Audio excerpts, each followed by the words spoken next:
ang nagkalat ng fake news tungkol sa inyo? No, napakadami. Sino po yan? No, wala akong maalala. To be very honest.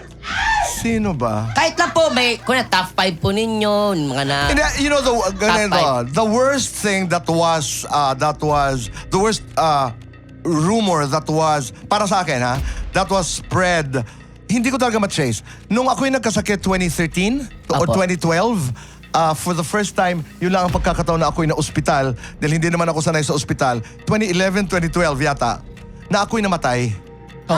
Ay! I was in a resort at ako'y nag-YouTube. Opo. Pinanunood ko yung eulogy Opo. Eulogy? sa akin na paalam, Tito Boy. Ha? Oo. Totoo yun.